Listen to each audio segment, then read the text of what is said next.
समाज सेवी एवं मुखिया उम्मीदवार प्रिंस विक्टर ने सोमवार को अपने रानीगंज स्थित कार्यालय में प्रेस कॉन्फ्रेंस करते हुए पंचायत चुनाव पर चर्चा की। उन्होंने पत्रकारों से बातें करते हुए कहा कि इस बार का चुनाव हमारे लिए काफ़ी महत्वपूर्ण है।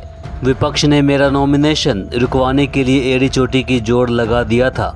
हम उनके मनसे को भांप नहीं सके थे कि आखिर ऐसा वे लोग क्यों करना चाहते थे। मुझे उनसे ऐसी उम्मीदें नहीं थी।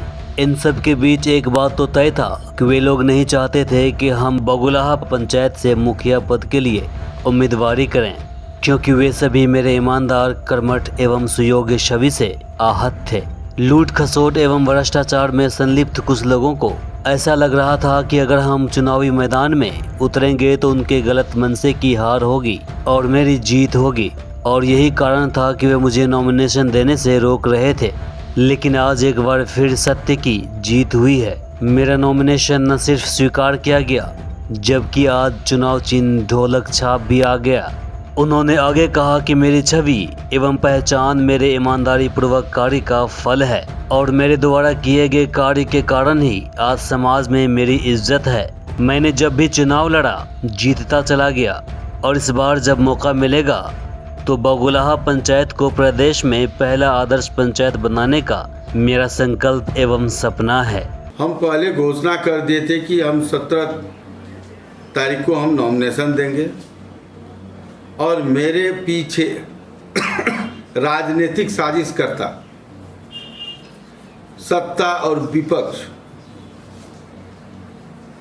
दोनों मेरे पीछे में पड़ गए। मेरे ऊपर कोई वारंट नहीं था कोर्ट से। ये लोग सत्ता का दुरुपयोग कर रहे थे, क्योंकि हमने अररिया जिला में एम्बुलेंस घोटाला का हम लोगों ने उजागर किया था।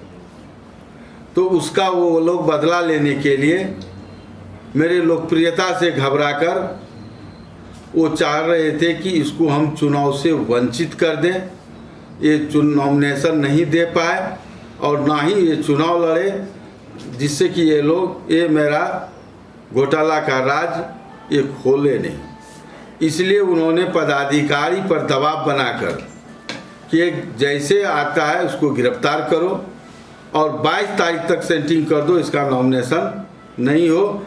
जैसे पप्पू यादव के पीछे राजीव प्रताप के रूढ़ी जी का जो कांड हुआ आप जानते हैं, वही सेम स्टाइल जूनियर पप्पू के नाम से लोग यहाँ अररिया जिला में मुझे कुछ पुकारते हैं। उन्हीं के रास्ते पर वो ये लोग हमको सैंतना चाहते थे। हमने 17 को नॉमिनेशन दिया और ऑनलाइन किए थे। फिर 22 को आके हमने दस्तखत किया। प्रशासन मेरे पीछे में लग गया था। हम किसी तरह अपना जान बचाकर वहाँ भागे, नहीं तो उनको गोली मार देता। ये लोग 21 लाख रुपया चंदा यहाँ से नेता लोग को दिए थे, ये अब पता चलता है। और इसके बाद हम वहाँ से निकल गए। किसी तरह से ऊपर जनताओं का प्यार, बहुतों घर में भोजन नहीं बन रहा था। हर जाति बिरादरी में, चाहे हिंदू हो या मुसलमान हो, सबों की पुकार परमात्मा ने सुन लिया। और जब हम कोर्ट में सरेंडर किए तो मुझे अदालत पर विश्वास था कि मेरा जमानत हो गया, जबकि कोर्ट से कोई वारंट नहीं था। आज तक मेरे केस का चार्जशीट नहीं गया है। जब चार्जशीट ही नहीं गया तो वारंट कहाँ से? और हमने 22 तारीख को आके फिर यहाँ पे नॉमिनेशन दिए, 2 सेट में दिए, दोनों मेरा स्वीकार कर लिया गया था। और जो हम 20 तारीख को नॉमिनेशन दिए थे, जबकि ARO और प्रखंड विकास पदाधिकारी को कहीं कोई अधिकार नहीं है मेरे नॉमिनेशन को रद्द करने का। सिर्फ मेरे पास एक सबूत नहीं, हम अधकटी रसीद नहीं ले पाए थे, और उन्होंने लिख दिया कि मेरे समक्ष हस्ताक्षर नहीं हुआ, इसे रद्द किया जा सकता है, क्योंकि उसको नौकरी बचाना था। धमकी मिल रहा था कि अगर ऐसा नहीं करोगे तो हम तुम्हें नौकरी से बर्खास्त करवा दूंगा। मैं सत्ता में हूँ, सरकार में हूँ, और उन्होंने जमकर सत्ता का दुरुपयोग किया है। आज जनता का अपार स्नेह मेरे साथ है, चाहे हिंदू हो या मुसलमान हो, क्योंकि हम भेदभाव नहीं करते हैं। हम भगवान कृष्ण और आनंद मार्ग को हम मानते हैं। मानव मानव भाई भाई, जात पात की करो विदाई, सेवा संघर्ष और त्याग पर हम विश्वास करते हैं। हम कर्मयोगी हैं, कर्म पे भरोसा करते हैं, इसलिए आज जनताओं का अपार स्नेह है।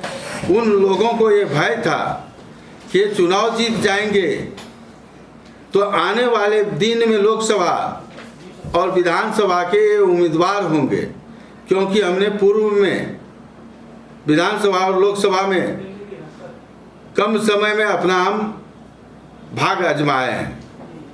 आज हम अच्छे स्थिति में हैं।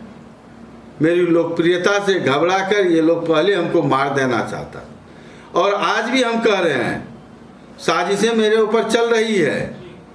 हो सकता है कि चुनाव के दरमियान ये पदाधिकारी और सत्ता में बैठे लोग प्रतिनिधि मेरे जान के पीछे लगा हुआ है। हो सकता है कि चुनाव के दरमियान में ये हत्या न करवा दे, हत्या की साजिश चल रही है। लेकिन मुझे जनता पे भरोसा है, विश्वास है, अपार स्नेह है, परमात्मा का आशीर्वाद है। उस विरोधियों की चाल कभी कामयाब नहीं हो सकेगा। धर्म रक्षित रक्षका, यह आर्ष नीति निराली है। जहाँ धर्म है वहीं कृष्ण है, जहाँ कृष्ण है विजय वहीं है। हम इसी सिद्धांत पे चल रहे हैं। हम चाहते हैं कि मॉडल के रूप में हम पंचायत को बनाएं, जिससे आने वाले समय में चाहे लोकसभा हो या विधानसभा हो, हम मॉडल के रूप में पेश करेंगे बगुला को, और उसको दिखा के जब मोदी जी गुजरात दिखा के पीएम बन सकता है, तो प्रिंस विक्टर बगुला को देखा के अररिया का सांसद क्यों नहीं बन सकता है।